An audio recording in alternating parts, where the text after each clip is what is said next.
Welcome back to Point of View. Increasingly around the world, we're becoming more and more aware of the importance of early childhood learning.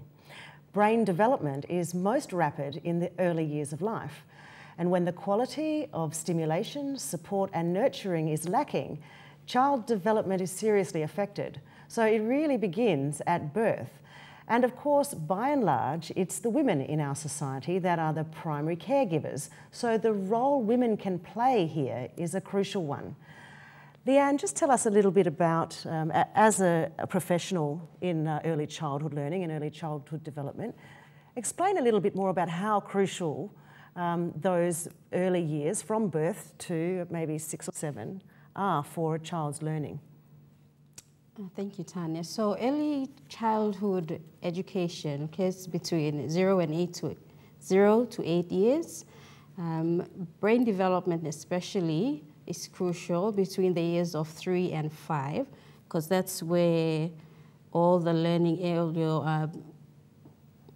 and everything happens. That's why you'll see children between that age group able to remember almost everything at once, things like learning 2 or 3 different languages at one time, learning to play a simple instrument, or little things like that, basics like this, letters, sounds, and they tend to remember that the very first time you teach them that. So it is crucial, it is important. Yeah, they pick things up very fast. Yes. I mean, you mentioned about we can simultaneously learn languages. And if you put it in the context, I guess, of imagine now, as an adult, me trying to learn a language. I mean, I just wouldn't, it would be much harder now. You think about if you tried to learn German or French, but when we're growing up, that to me kind of really is a good example of, how we can relate to the difference in our brains at different ages. And I did touch on the fact that it is our women, it is our mothers at home who are the primary caregivers, and not all of us have the access to early childhood education, formal early childhood education.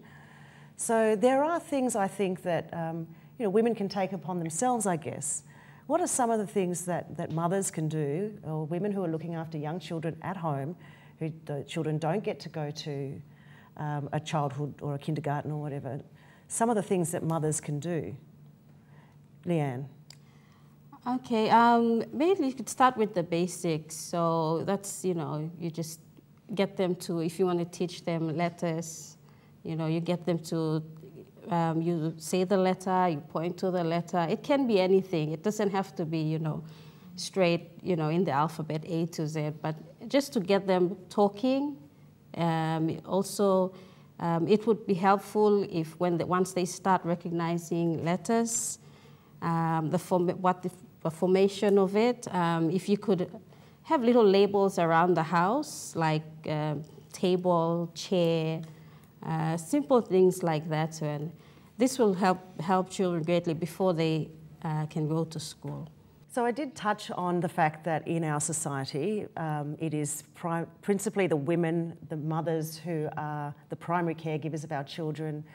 And they're in a great position, I guess, to be able to start thinking about things that they can do to provide some sort of early childhood education for their children, especially if they can't access formal places like Bukbilong Pikinini or like kindergarten or whatever. Leanne, what are some of the what are some tips? What's some advice you can give as an early childhood professional for mothers out there watching this program that might want to know what they can do to give their child that head start? Well, mothers, as we know, are the children's first teacher. Okay, so at home, if you're not able to afford, as we know, in Papua New Guinea, it's expensive, early childhood education. So what you can do at home, start with the basics, getting them to recognize shapes, colors. Those are the very basics that you can teach your children at home. Labeling things around the house. For example, the table or the chair, they may not know how to spell it straight away, but just getting the sounds out there, recognizing that this the word chair comes together with this. You're already teaching them something, so it's important.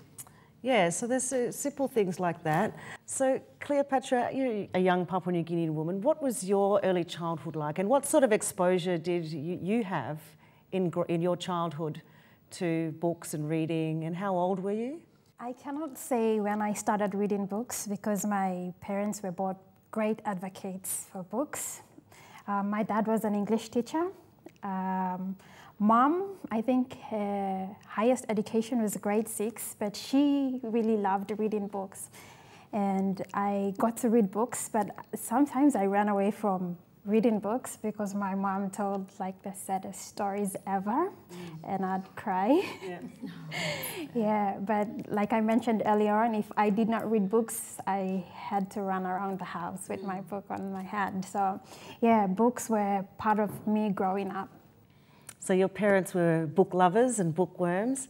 So this is just a general question to everybody, just thinking about the community around you and your neighbourhood and even in your villages.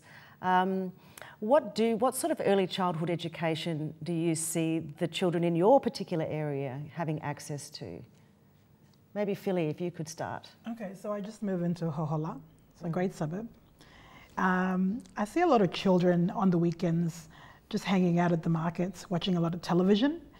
There's one particular boy who works at a food shop, a little shop, and he's just genius at counting money. He can give you change without even calculating with a calculator like I use.